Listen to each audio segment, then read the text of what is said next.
बिस्मिल्लाहिर्रहमानिर्रहीम। अस्सलाम वालेकुम। ये पार्ट 30 है। आज हम आपके लिए किताब ला रहे हैं नीति का। ये एक मुकम्मल किताब है। आवाज तालिया ऐवान, मुसन्निफ है मेराहत। ये किताब आपके लिए book share Pakistan audio library की जानिब से रिकॉर्ड की जा रही है। दीगर मालूमात और किताबों के लिए आप राब्ता कर सकते हैं व्हाट्सएप नंबर 0333249573 और कॉल नंबर 0300291960 पर मोहम्मद अजहर लतीफ से। ये किताब 312 सफ़ात पर मुश्तमिल है। तो आइए सुनते हैं पार्ट 30 सफ़ा नंबर 218 से। मैं किसी हद तक बेबसी महसूस कर रहा था। जवाब दो, वाइट फिर बोला और ट्रैगर किसी हद तक दब गया। आओ टोबो, मैंने कहा और टोबो ने कदम आगे बढ़ा दिए। मेरे जहन में कोई तरकीब नहीं आ रही थी। शाह इतनी ऊंची थी कि उछल कूद से भी उसे पकड़ा नहीं जा सकता था, वरना मैं जान की बाजी लगा देता, और बहरहाल दलदल में गर्क होना भी मुझे मंजूर नहीं था। एक बार फिर मैंने वाइट की तरफ देखा। उस वक्त तो कोई गैबी कुव्वत ही में बचा सकती थी, और तब मेरी आंखों के सामने दो सफेद हाथ लहराए। सफेद लंबी लंबी उंगलियों वाले नाजुक हाथ जो दुआ के लिए उठे हुए थे। उन हाथों पर आंसू के कतरे टपक रहे थे, और उस वक्त ये तस्वुर अजीब सा लगा, जैसे एक तस्वीर सी आ गई हो। और दुआएं जरूर पूरी होती हैं, गैबी कुव्वतें आजाद हैं। उनका ज़ुहूर उस वक्त होता है जब इंसानी अक्ल की हदूद खत्म हो जाती हैं। मेरी आंखों ने जो कुछ देखा वो नाकाबिले यकीन नहीं था, लेकिन इस वक्त उसका ज़ुहूर बिलाशुबा गैबी इमदाद थी। वो पीले रंग का एक लंबा सा सांप था जो दरख्त की शाख से लटका हुआ था, एन वाइट के सर पर। आहिस्ता आहिस्ता वो वाइट की गर्दन की तरफ बढ़ रहा था, और फिर टोबो की निगाह भी इस पर पड़ गई। दूसरे लम्हे और मैंने पूरी कुव्वत से टोबो के बाजू को भींच लिया। टोबो, खुद पर कंट्रोल रखो। तुमने देखा? हाँ। मैंने उसका जुमला दरमियान से काट लिया। वाइट हंस पड़ा था। देखा दोस्तों, क्या तुम्हारे कदम नहीं उठ रहे? बेशक दलदल की मौत बड़ी ही खौफनाक होगी, उसने कहा, और हम डर गए। मैं वाइट को चंद लम्हात में बातों में लगाना चाहता था, और ये लम्हात बड़े ही कीमती थे। वाइट, मैंने उसे मुखातब किया। बढ़ते रहो, वाइट ने कहा। मैं तुम्हें आखिरी बार एक और पेशकश करना चाहता हूँ। मुझे तुमसे बेपनाह नफरत है मिस्टर। मैं तुम्हारी मौत के अलावा और कुछ नहीं चाहता। जिंदगी मिल सकती है तो सिर्फ इस स्याफाम को, तुम्हारे बाद मेरे काम आएगा। लेकिन तुम भी तो दौलत के ख्वाहिशमंद हो, मैंने कहा। मैं फकीर नहीं हूँ। तुम जैसे 10-20 लोगों को मुलाजिम रख सकता हूँ। मैं दौलत जरूर हासिल करूंगा, लेकिन तुम्हारी मदद से नहीं। तुम्हारी मर्जी वाइट। मैंने तुम्हें एक उम्दा पेशकश करना चाहता था। मैंने चोर नजरों से सांप को देखा जो वाइट के जिस्म पर छा गया था। चलो आगे, वाइट ने मुझे कहना चाहा, लेकिन अचानक उसे अपने बदन पर सांप के रेंगने का एहसास हुआ। मैंने बेसाख्ता पलट कर देखा, और फिर उसके हलक से एक क्रीच चीख निकल गई। उसने बदहवासी में सांप को पकड़कर नीचे फेंकना चाहा, और सामने इसकी गर्दन में काट लिया। अब वाइट दीवानावार चीख रहा था। राइफल उसके हाथ से छूटकर दलदल में गिर चुकी थी, और वह हमें भूलकर सांप को दूर करने की फिक्र में था।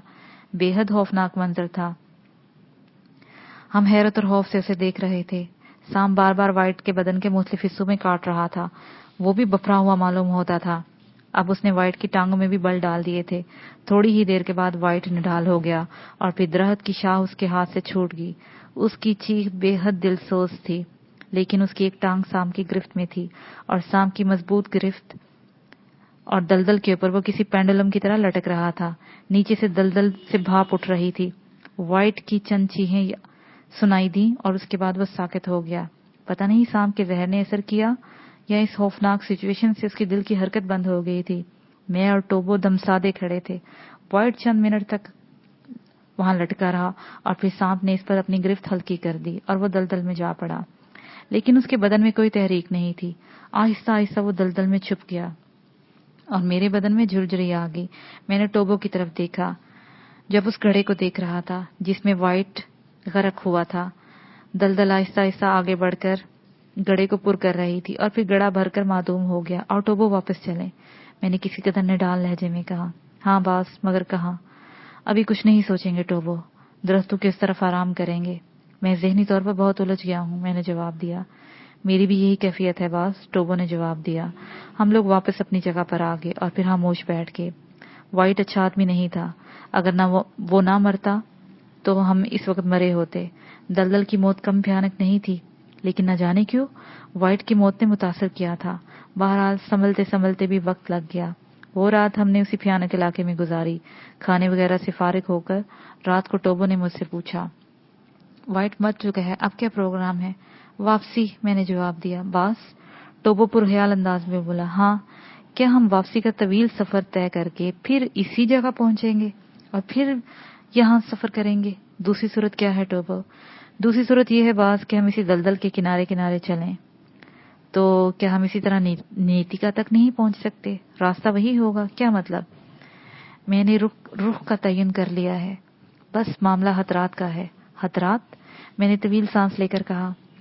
हर हतरा मौत का पैगाम होता है टोबो, और मौत की मेरी निगाह में कोई हैसियत नहीं है।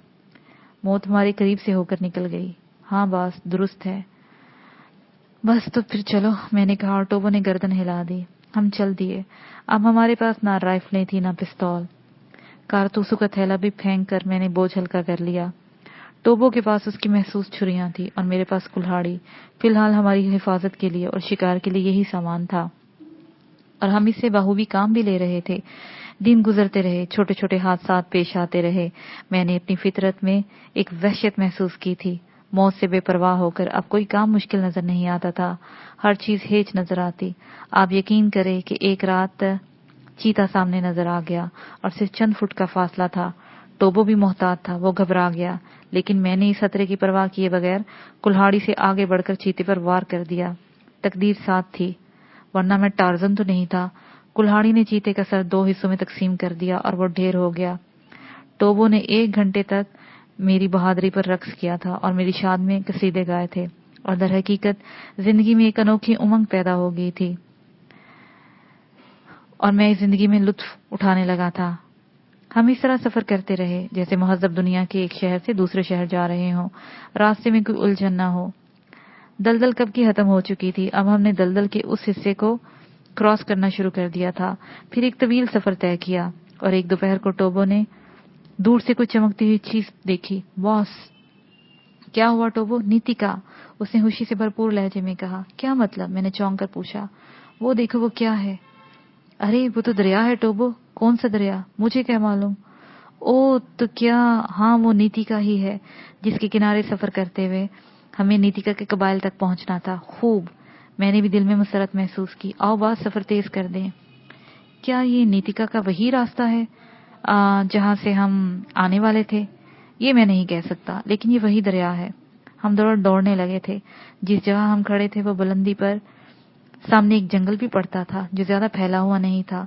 उसके दूसरी तरफ दरिया नीतिका था। हमें ये जंगल अबूर करना था, और थोड़ी ही देर के बाद हम जंगल के किनारे पर खड़े थे।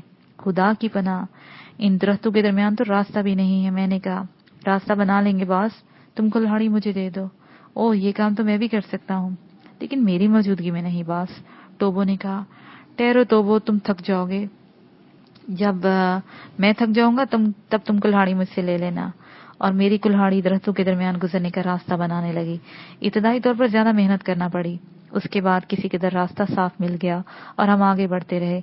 अगर आम हालात में खौफनाक दरख्तों का ये सफर करना होता तो न जाने दिल की क्या हालत होती, लेकिन इस वक्त तो हमने इस पर तवज्जो देने की जरूरत ही महसूस नहीं की। हालांकि न जाने कैसे कैसे दरख्त थे। हमारे दिल में तो इस वक्त बस एक ही लगन थी, नीतिका का दूसरी तरफ का रास्ता। घने जंगलों के खौफनाक सफर के बाद हम किसी कदर खुले इलाके में निकल आए। यहाँ थोड़े दरख्त थे और दूर दराज तक फैले हुए थे, और बहुत दूर से चमकदार दरिया नजर आने लगा। देवताओं की कसम, ये नीतिका ही है बॉस, और शायद कबीला नीतिका यहाँ से ज्यादा दूर नहीं है। टोबो पुरख्याल अंदाज में बोला। ये बात तुम इतने वसोक से कैसे कह सकते हो टोबो? मैंने पूछा। मैं कह सकता हूँ मास्टर, लेकिन किस तरह? क्या तुमने कभी नीतिका देखा है? नहीं, लेकिन इसकी कहानियां सुनी हैं, इन लोगों की ज़बानी जो इसे देख चुके हैं। ओह, फिर मैं पूरे तौर पर कुछ नहीं कह सकता मास्टर, सिर्फ इस बात का दावा करूंगा कि बहरहाल हम इससे ज्यादा दूर नहीं है। टोबो ने चारों तरफ नजरें दौड़ाते हुए कहा। खैर आओ आगे बढ़े, और हम आगे चल पड़े। बेहद वीरान इलाका था। न जाने क्यों इस हिस्से की वीरानी कुछ ज्यादा ही बड़ी हुई थी। ऐसा लग रहा था जैसे यहाँ जानवर भी ना हो। दोपहर का वक्त था, लेकिन ऐसी भयानक दोपहर कि बस चारों तरफ जंगल साए साए कर रहा था। हवाएं भी ऐसा लगता था जैसे दबे पांव गुजर रही हों। हम आहिस्ता आहिस्ता छिद्रे दरख्तों के दरमियान से गुजरते रहे। यह खामोशी खुद हमें भी अजीब महसूस हो रही थी। जब यह खामोशी नाकाबिले बर्दाश्त होगी तो मैंने टोबो को मुहातब किया। टोबो, और टोबो चौंक पड़ा। यस चीफ, उसने भारी आवाज में कहा। यह इलाका कुछ ज्यादा ही वीरान नजर आ रहा है। मैं खुद भी यही गौर कर रहा हूँ मास्टर। हालांकि हम इतने घने और खतरनाक जंगलों के दरमियान से गुजर कर आए हैं, लेकिन यहाँ जिंदगी इस तरह मफकूद नहीं थी। बेशक बॉस, टोबो ने गर्दन हिलाते हुए कहा। क्या तुमने महसूस नहीं किया यहाँ परिंदों की आवाजें भी नहीं है? ओह, टोबो एकदम रुक गया। क्या हुआ? मैं भी चौंक कर खड़ा हो गया। मुझे कुछ याद आ रहा है मास्टर, तुम्हारे इन अल्फाज से मुझे कुछ याद आ रहा है। मेरे बुजुर्ग ऐसे इलाकों का तज़किरा करते हैं जहाँ न परिंदे होते हैं न दूसरे जानवर, यहाँ तक कि हशरातुल अर्ज भी नहीं होते। लेकिन क्यों? मैंने ताज्जुब से पूछा। टोबो ने बेतकल्फी से मेरे कांधे पर हाथ रख दिया। मैं टोबो से गुफ्तगू करते हुए चमकदार दरिया की तरफ ही देख रहा था। मैं वही याद कर रहा हूँ चीफ। टोबो ने अजीब अंदाज में अपना हाथ मेरे कंधे से नीचे बगल की तरफ लाते हुए कहा, और फिर अचानक टोबो चीख पड़ा। याद आ गया, ची ची। ओ, टोबो के अल्फाज कट जाने की वजह से मैं चौंक कर उसकी तरफ पलटा और एक वहशतनाक मंजर ने मेरे रोंगटे खड़े कर दिए। जिस चीज को मैं टोबो का हाथ समझा था वो हमारे अकब में फैले हुए एक दरख्त की भेजी हुई शाख थी जो अपने पूरे फैलाव में फैल चुकी थी। अगर उसकी लंबाई थोड़ी सी और बड़ी होती तो शायद वो मेरी गर्दन में भी लिपट चुकी होती। जिस जहां हम खड़े हुए थे वो दरख्त से खासी दूर थी और दरख्त की सारी शाखें शायद देर से हमारी तरफ लपक रही थी, लेकिन हम उनकी पहुंच में ना थे। लेकिन टोबो बेहयाली में पीछे चला गया था और दरख्त की एक शाख उसकी गर्दन पकड़ने में कामयाब हो गई थी। अब मेरी समझ में आया कि टोबो को क्या याद आ गया था। उसे याद आ गया था शायद कि ऐसे इलाके हर किस्म के जानदारों से खाली होते हैं जहां आदमखोर दरख्त मौजूद होते हैं। जाहिर है यहाँ किसी जानदार की गुंजाइश कहाँ, लेकिन टोबो अजाब में गिरफ्तार हो गया था। मैं उछलकर उस शाख के सिरे से दूर हो गया था जो मेरे कंधे को छू रही थी। मुझसे मायूस होकर वो टोबो की कमर से लिपट गई और टोबो जो गर्दन में फंसी हुई शाख से किसी हद तक निजात हासिल कर चुका था, इस बार बुरी तरह जकड़ा गया। उसके चेहरे पर वहशत थी। इनकी पहुंच से दूर रहना मास्टर, आदम और दरख्त हैं। मैं शायद अब ना बच सकूंगा। और मेरे पूरे बदन में चिंगारियां भर गई। टोबो ने ये क्या किया? मैं जिंदगी देने की कोशिश करूं और उसे मौत का शिकार होने दूं? मैंने दरख्त की तरफ देखा। बिलाशुबा उसकी शाखें ताकतवर होंगी, लेकिन हमारी खुशबख्ती ये थी कि वह हमसे दूर थी। उसके भूखे हाथ हमारी तरफ लपक रहे थे, लेकिन उनके सिरे कमजोर थे और हमें मजबूत गिरफ्त में नहीं ले सकते थे। अभी यही बचत थी, लेकिन जिस शाख ने टोबो की कमर पर गिरफ्त की थी वो आहिस्ता आहिस्ता से पीछे खींच रही थी और टोबो अपनी पूरी कुव्वत सर्फ करने के बाद भी पल पल पीछे खिसक रहा था। तुम इनकी पहुंच से दूर रहना बॉस। टोबो की भींची हुई आवाज सुनाई दी और मेरे दांत भींच गए। मैंने कुल्हाड़ी का दस्ता मजबूती से पकड़ लिया और फिर मैं सूरत हाल का अंदाजा लगाने लगा। मैंने देखा कि कौन सी शाख इस वक्त मेरे लिए खतरनाक हो सकती है और मैं टोबो की तरफ बढ़ा। बॉस नहीं बॉस, टोबो चीहा, बकमत, खामोश रहो, मेरी गुराहट बुलंद होगी। उस वक्त मेरे जहन में बिजलियां भरी हुई थी। टोबो के बदन पर लिपटी हुई शाख की बजाय मैंने उस दूसरी शाख पर हमला किया था जो मेरी तरफ लपकी थी। फिलहाल इस शाख के अलावा कोई और शाख इतनी लंबी नहीं थी जो मुझ तक पहुंचती। कुल्हाड़ी का इतना शानदार इस्तेमाल शायद मैंने इससे पहले जिंदगी में कभी नहीं किया था। शाख दूर जा पड़ी। उसके फौरन बाद मैंने टोबो पर हमलावर होने वाली शाख पर हमला कर दिया। मेरी कुल्हाड़ी पूरी कुव्वत से शाख पर पड़ी और वो आधी से ज्यादा कट गई, लेकिन उसके अकब में हमला करने के लिए मुझे खासा अंदर जाना पड़ा था। चनाचा मैं कई छोटी छोटी शाखों की जद में आ गया और मुझे इसका पहले से एहसास था और मैं इसके लिए तैयार भी था। चनाचा मेरा कुल्हाड़ी वाला हाथ मशीनी अंदाज में चलने लगा और मैं इंतहाई फुर्ती से हमलावर शाहों को काट दिया। उसके बाद मैंने दूसरा भरपूर वार उसी शाख पर किया जो टोबो को लपेटे हुए थी, और इस भरपूर वार का कोई जवाब नहीं था। शाख कट गई और टोबो औंधे मुंह गिर पड़ा। मैंने झुककर इसका कॉलर पकड़ा और बुरी तरह घसीटता हुआ दरख्त की जद से दूर ले आया। टोबो का चेहरा सुर्ख हो रहा था। वो जमीन पर चित पड़ा गहरी गहरी सांसें ले रहा था। मैं इसके नजदीक बैठ गया।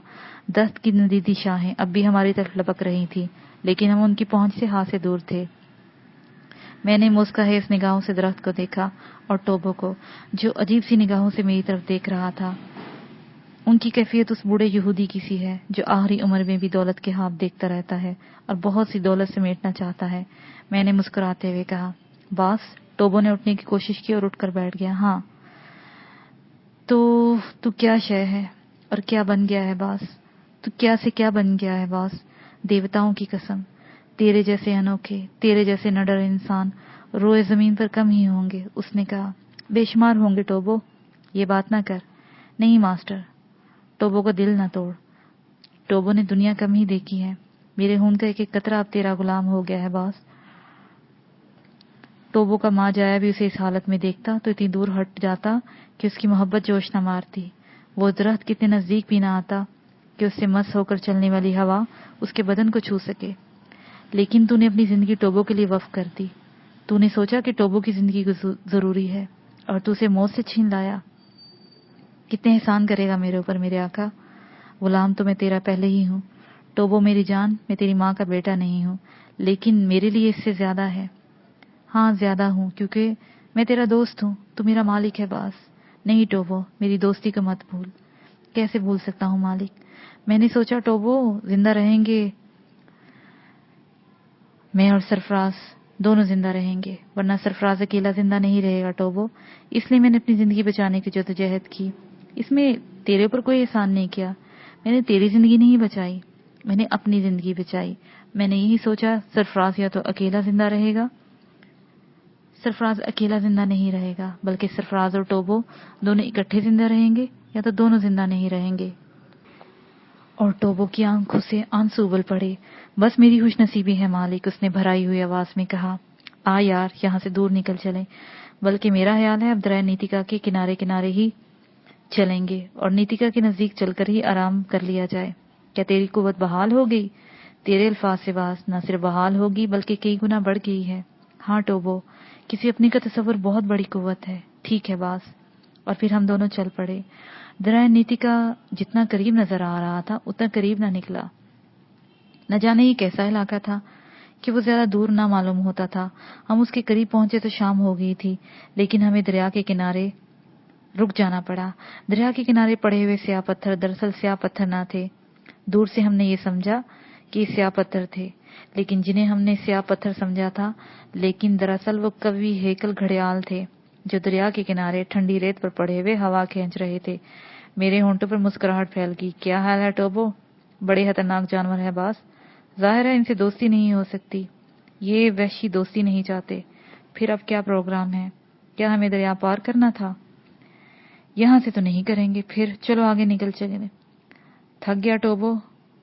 او تو پھر آرام کرے باس، اس کھلے علاقے میں خوب نیند آئے گی۔ ان جانور کے کنارے سے بھی دور نکل آتے ہیں۔ نہیں باس، جتنی دور یہ جا سکتے تھے اس سے دور جانا پسند نہیں کریں گے۔ خوب، تو پھر اس خاندان سے تھوڑی دور ہم آرام کر سکتے ہیں۔ ہاں یقیناً ٹوبو، ان سے چھیڑ خانی نہ کی جائے، نہ جانے میرے ذہن میں کیوں کھلنڈرا پن سوار ہو گیا تھا۔ کیا باس؟ یہ تو تم بتاؤ گے۔ اور ٹوبو ہنس پڑا۔ کی جا سکتی ہے باس؟ کیا؟ سب کو اپنی زندگی عزیز ہوتی ہے باس، لیکن یہ بے حد خطرناک ہے، لیکن بزدل بھی۔ ٹھہرو میں ایک پتھر تلاش کر لوں، ٹوبو نے کہا، اور تھوڑے فاصلے پر پڑا ہوا ایک پتھر مل گیا۔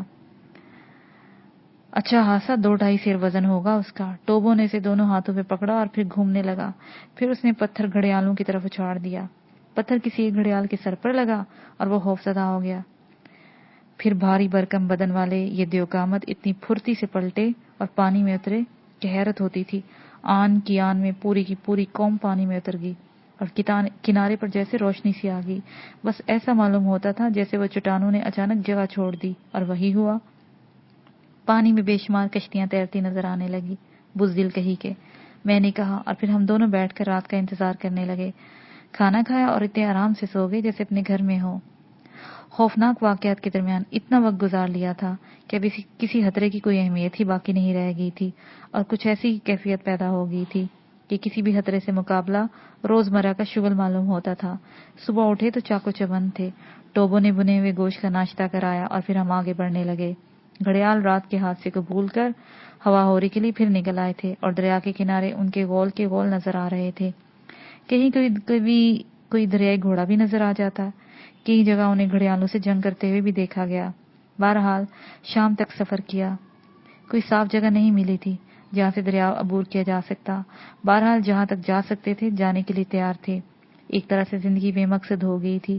ابھی ذہن میں کوئی بڑی بات نہیں تھی، صرف آرام اور پھر حسب معمول سفر۔ تیسری شام ٹوبو کسی حد تک الجھا ہوا تھا۔ اس نے پرخیال انداز میں کہا، ماسٹر، میرے خیال میں ہمارا سفر اتنا لمبا نہیں ہونا چاہیے تھا۔ ہاں، لیکن ابھی تو آبادی کے آثار بھی نہیں ہیں۔ وہ स्याह लकीर मेरे ख्याल में आखिरी हद है। क्या मतलब? दरिया नीतिका का एक पहाड़ से गुजर है। ओह, ये भी इस कहानी की बात है। हाँ, लेकिन सच्ची कहानी की। तब फिर इन पहाड़ों के नजदीक पहुंचकर ही पहले तो हम नाकाम रहे। अगर हम नाकाम रहे तो फिर हम नए सिरे से सोचेंगे। जरूर सोचना टोबो, मुझे कोई जल्दी नहीं। मुझे जल्दी है बास। क्यों? टोबो की जिंदगी का अब एक ही मकसद है, बास की कसम पूरी करना। ओह, मैं हंस कर रह गया। न जाने क्यों इन हालात में मेरी तबीयत में बेतवज्जी सी पैदा हो गई थी। अब तो मैं अपने मकसद से भी मुझे कोई लगाव नहीं रहा था। हम खामोश हो गए। स्याह लकीर पहाड़ों का एक अजीम सिलसिला था। यहाँ तो जो चीज थी निराली थी। ये पहाड़ियां ज्यादा ऊंची नहीं थी, लेकिन ऐसी सपाट थीं कि इन्हें किसी भी तरह अबूर नहीं किया जा सकता था। बास, देवताओं की कसम, हम बिल्कुल ठीक रास्ते से आए हैं। इन पहाड़ों के दूसरी तरफ नीतिका आबाद है। एक एक निशानी ठीक मिल रही है। टोबो खुश होता हुआ बोला, दरिया पहाड़ में दाखिल हो रहा है। हाँ बास, और दरिया के उस तरफ से पहाड़ों में दाखिल होने का रास्ता है। ओ, मेरा ख्याल है यहाँ से भी दरिया आसानी से अबूर किया जा सकता है। हाँ, मैं यहाँ से यकीनन ये रास्ता अबूर करने की कोशिश करता हूँ। क्या इन पहाड़ों की दूसरी तरफ फौरन ही आबादी शुरू हो जाती है? मैंने पूछा। इस बारे में मुझे नहीं मालूम, और मैं खामोश हो गया। थोड़ी देर के बाद हम पहाड़ों के दामन में थे। दरिया का पाट काफी चौड़ा था, लेकिन इसकी तह नजर आ रही थी, और ये मंजर ही बड़ा सहरंगेज था। तह में हीरे चमक रहे थे, रंग बिरंगे कीमती पत्थर जो बेकदरी से पानी में बह रहे थे। मैं खामोश निगाहों से इन पत्थरों को देखने लगा। हीरे बास, टोबो बोला। हाँ, लेकिन नीतिका में इससे आला हीरे होंगे शायद। फिर क्या ख्याल है, दरिया अबूर किया जाए? चलो, मैंने कहा, और टोबो ने बेधड़क दरिया के अंदर पांव रख दिया। मैंने भी इसका साथ दिया। उस वक्त में न जाने क्या था, कीमती हीरे मेरे पैरों तले रौंद रहे थे। हमने नहायत आसानी से दरिया अबूर कर लिया, और फिर हम दरिया के दूसरे किनारे पर ठहरे ही थे कि अचानक एक अजीब सी आवाज कानों में पड़ी। टोबो ने मेरा शाना दबोच लिया। ये कैसी आवाज है टोबो? गड़बड़ है बास, टोबो आहिस्ता से बोला। और फिर अचानक एक कभी खिकल शख्स नजर आया, जिसके पैरों और हाथों में जंजीरें खनक रही थी। इन जंजीरों के बावजूद वो काफी तेजी से दौड़ रहा था। उसके चेहरे पर बेपनाह वहशत थी, और उसका रुख हमारी ही तरफ था। कभी हेकल शख्स नहायत तेजी से दौड़ता हुआ हमारी तरफ आ रहा था। उसके हाथों में लोहे की मजबूत जंजीरें थीं, लेकिन उसके बावजूद वो नहायत बरक रफ्तारी से दौड़ रहा था। चेहरे पर वहशत के आसार लिए वो स्याफाम वहशी दरिंदे की मानद लग रहा था। मैंने आहिस्ता से टोबो को आवाज दी। यस बॉस, टोबो ने फौरन कहा। लगता है जैसे ये हम पर हमलावर होने वाला है। मेरा भी यही हाल है बॉस। तब फिर संभालो, मैंने रुकते हुए कहा, और हम दोनों इस कवि हेकल से निपटने की तैयारियां करने लगे। स्याफाम हमसे चंद गज के फासले पर था। अचानक उसे जबरदस्त ठोकर लगी, और वो ऊंधे मुंह गिर पड़ा, लेकिन वो उसी तेजी के साथ दोबारा उठा और वहशतज़दा निगाहों से पीछे देखने लगा। तब मुझे एहसास हुआ वो किसी से खौफज़दा है। ओ बॉस देखो, अचानक टोबो ने कहा, और मेरी निगाहें उस तरफ उठ गई। वो 4 स्याफाम थे। उन चारों के हाथ में नेज़े थे। वो तेजी से दौड़ रहे थे। दौड़ते दौड़ते सबसे आगे आने वाले एक स्याफाम ने उसकी तरफ नेज़ा फेंका, मगर इत्तेफाक से नेज़ा निशाने पर ठीक से न बैठा। हमारा हाल गलत था बॉस। हाँ, मैंने कहा, क्यों न इसकी मदद की जाए? बिल्कुल, मैंने आहिस्ता से जवाब दिया, और टोबो ने अपनी जगह से छलांग लगाई और सीधा उस नेज़े पर जा पड़ा जो ताक़ब करने वालों ने फेंक मारा था। दूसरे लम्हे नेज़ा टोबो के हाथ में था, और टोबो दौड़ने वालों के रास्ते में आ गया। उसने नेज़ा दोनों हाथों में संभाल लिया था। रुक जाओ, मैंने वहशतज़दा स्याफाम से कहा। वो मुझे मार डालेंगे, स्याफाम वहशतज़दा अंदाज में बोला। नहीं मारेंगे, रुक जाओ। मैंने उसका शाना दबोच लिया, और वो रुक गया, लेकिन उसकी खौफज़दा निगाहें पीछे ही लगी हुई थी। नेज़े फेंक दो, टोबो कराया। हमारे रास्ते से हट जाओ, वो हमारा कैदी है। सबने कहा, ओह, तुमने दूसरी बार उस पर हमला किया तो मैं तुम में से 2 को खत्म कर दूंगा। मार दो, इसे भी मारो, नहते शख्स ने अपने साथियों से कहा, और दूसरे लम्हे इन तीनों ने टोबो पर हमला कर दिया। और टोबो की फुर्ती काबिले दीद थी। वो बिजली की तरह इनके दरमियान से निकल गया, और फिर उसके नेज़े की अन्नी उनमें से एक की कमर छीद गई। स्याफाम की करीज चीख बुलंद हुई। मैं इसी वक्त में टोबो को तनहा नहीं छोड़ सकता था। हालांकि मेरे पास कोई हथियार नहीं था, लेकिन बहरहाल इन मामूली तरबियत याफ्ता लड़कों से लड़ने के लिए हथियार की जरूरत भी नहीं थी। मैं उनमें से एक के सामने आ गया, और उसने बेतकान मेरे ऊपर हमला कर दिया। बस नेज़ा खो देने के अलावा और कुछ नहीं कर सका था अहमक। नेज़ा मेरे हाथ में आ गया। मैंने नहते आदमी को छोड़कर उस पर हमला कर दिया जिसके पास नेज़ा था, اور 2 ही 3 वार में वो जमीन पर उन सबको हम ले आए। दूसरी तरफ टोबो ने भी अपना मुकाबिल ज़ेर कर लिया था। जिसे उसने जख्मी किया था वो शायद दम तोड़ चुका था। नेज़े की अन्नी अक्स से किसी खतरनाक मुकाम को छेद गई थी। वहशी कैदी एक तरफ खड़ा खौफज़दा निगाहों से ये सारी कार्रवाई देख रहा था। ताकुब करने वाले अब जमीन पर पड़े पलके झपका रहे थे। उनके चेहरों पर मौत की जर्दी छाई हुई थी। गोया वो मुंतजिर थे कि अब हमारे हाथों के नेज़े उनके सीनों में उतर जाएंगे। ये सिर्फ 4 थे, उनके पीछे 2 और भी हैं? टोबो ने कैदी से पूछा। नहीं, सिर्फ यही थे, कैदी ने हुश होंठों पर जुबान फेर कर कहा। अब इनके साथ क्या सलूक किया जाए? टोबो ने पूछा। कत्ल कर दो, इन्हें कत्ल कर दो। देवताओं के लिए इन्हें कत्ल कर दो, वरना ये क्या हुक्म है बास? इनका आपस का मामला है, हमारी कोई दुश्मनी नहीं है इनसे। फिर भी इसकी तसल्ली के लिए इनमें से मालूमात हासिल करेंगे, फिर जो भी मुनासिब हुआ। मैंने कहा, नहीं नहीं, इनकी जिंदगी हम सब के लिए खतरनाक बन जाएगी।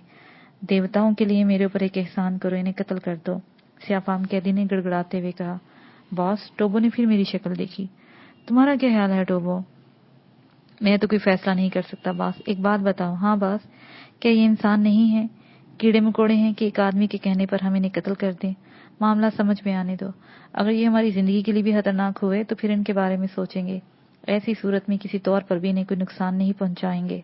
ओके बॉस, टोबो ने गर्दन हिलाई और फिर थोड़ी देर के बाद उसने इन तीनों के हाथ पीछे करके कस दिए और फिर उसने नेज़े की अन्नी से इन्हें आगे धकेला। चलो, वो बोला, और मैंने कभी ही कैदी के कंधे पर हाथ रख दिया। तुम भी चलो, इन लोगों का फैसला बाद में कर लेंगे। और वो खामोशी से हमारे साथ चल पड़ा। उसकी जंजीरें तोड़ने के लिए किसी मुनासिब जगह की जरूरत थी। वैसे भी यहाँ रुकना मुनासिब नहीं था। मुमकिन है कुछ दूसरे लोग भी इनके पीछे आए। ऐसी सूरत में हम भी नुकसान उठा सकते थे। हम इस जगह से काफी दूर निकल आए जहां ये हंगामा बरपा हुआ था। इस जगह बड़ी बड़ी चट्टानें थी। एक ऊंची चट्टान के अकब में हमने अपना मस्कन बनाया और फिर मैंने कैदी की तरफ देखा। क्या नाम है तुम्हारा? रवाला, उसने जवाब दिया। कौन से कबीले से ताल्लुक रखते हो? टोबो ने पूछा। रक्षम्बा, रवाला ने जवाब दिया। ओह बास, ये तो नीतिका का पड़ोसी कबीला है। टोबो मेरी तरफ देखकर बोला। क्या तुम लोग नीतिका के बाशिंदे हो? स्याफाम ने पूछा। नहीं। तुम्हारी ये जंजीरें तुम्हें तकलीफ दे रही होंगी, मुझे आजाद कर दो, मैं तुम्हारा ये एहसान नहीं भूलूंगा। क्या हुक्म है बास? कोई हरज नहीं, मैंने जवाब दिया। और फिर हमने सारे सवालात उस वक्त तक के लिए मुलतवी कर दिए जब तक स्याफाम कैदी जंजीरों से आजाद न हो गया। आजाद होने के बाद उसने अपनी कलाइयों पर पड़े हुए जख्मों के जो खरण बन चुके थे और खुश्क हो चुके थे उन्हें मसलते हुए कहा, पूरे 11 साल के बाद मेरे हाथ जंजीरों से आजाद हुए हैं। तुम 11 साल से कैद थे? टोबो ने हैरत से पूछा। हाँ, पूरे 11 साल से। इस दौरान तुमने निकल भागने की कोशिश क्यों नहीं की? लातदार मर्तबा, तुमने शायद मेरे जिस्म पर इन बेशुमार जख्मों के निशानात नहीं देखे। देखो, मेरे बदन का कोई हिस्सा ऐसा नहीं है जो अपनी असल शक्ल रखता हो। मेरे दुश्मन ने मेरे सारे नक्शो निगार तब्दील कर दिए हैं और ये सजा इससे ज्यादा मुझे मेरे फरार पर मिली है। और शायद बड़ी बात यह है कि इंसानी सांस जब तक बरकरार रखे उसे कोशिश करते रहना चाहिए। जिंदगी का कोई मकसद बन जाता है तो फिर जिंदगी इसके लिए वक्फ कर देना ही जिंदगी है। मकसद हासिल तो फिर मौत ही बेहतर है। और इस बार मैं जिंदगी की बाजी लगाता रहा, मौत का मुतलाशी रहा। आखिर आज कामयाबी मिल गई जिसका जरिया तुम हो। खूब, मैंने दिलचस्पी से कहा। क्या तुम भूखे हो? हाँ, खाने को कुछ मिल सकेगा? मैंने टोबो की तरफ इशारा किया और टोबो ने गर्दन हिला दी। फिर वो खाने के इंतजामात करने लगा। वाकयात और हादसात की ये सरजमीन अनोखे ड्रामे पेश करती थी। सही मानों में यह जिंदगी जमूद पर नहीं थी, मुतहरिक थी, रवा दवा थी, नित नए वाकयात से तहरीर। दर हकीकत अगर मकसद ना भी मिल सके तो इस अनोखी जिंदगी की कहानी इस अनोखी सरजमीन पर हासिल दिलचस्प और दिलकश थी। कोई भी वाकया कैसी ही अनोखी अहमियत का हामिल हो, ज़हन को ज्यादा मुतासिर नहीं करता था। तबीयत हर अजीब वाक़े के लिए तैयार रहती थी। चनाचे इस वक्त भी यही कैफियत थी। स्याफाम कैदी का मिलना, उसके दुश्मनों को ज़ेर करना और फिर ये गुफ्तगू हासी अहमियत रखती थी, लेकिन ज़हन में कोई शदीद तजस्सुस नहीं था। टोबो ने खाना तैयार कर लिया। हमने गिरफ्तार शुदा लोगों को भी कुछ पेश करने की कोशिश की, लेकिन उन्होंने गर्दन हिलाकर इनकार कर दिया। अलबत्ता स्याफाम कैदी खासा खुशखुराक था, या फिर कैद के दौरान वो खाना पीना भूल गया था और इस वक्त 11 साल की कसर पूरी करना चाहता था। हम दिलचस्पी से उन्हें खाते देखते रहे। खूब सैर हो जाने के बाद उसने ममनून निगाहों से हमारी तरफ देखा और फिर धीमे लहजे में बोला, जब मैं छोटा सा था तो मेरी माँ मुझे जंगल की कहानियां सुनाती थी। वो इन देवताओं का जिक्र करती थी जो जंगलों में रहते हैं और उनकी मदद करते हैं जो मजलूम हैं। बड़े होने के बाद ये कहानियां मुझे झूठी मालूम हुई, क्योंकि देवता मुझे कभी नहीं मिले थे। मुझे हैरत थी मेरी माँ ने मुझे बचपन में इन झूठी कहानियां क्यों सुनाई थी, लेकिन मुझे ये मालूम ना था कि देवता होते हैं, लेकिन दूर निकल आने के बाद जरूर मिलते हैं। मगर क्या करूं, कसूर मेरा नहीं था। मेरी निगरानी करने वाले मुझे दूर निकल आने से पहले ही पकड़ लिया करते थे। शायद मुझे तेज दौड़ने की मशक नहीं है। उसकी इस मौसका है इस गुफ्तगू पर हम लोग मुस्कुराए बगैर न रह सके। तुम्हारे ख्याल में कि हम देवता हैं? हाँ, मेरी माँ सच्ची थी, उसने शाने हिलाते हुए कहा।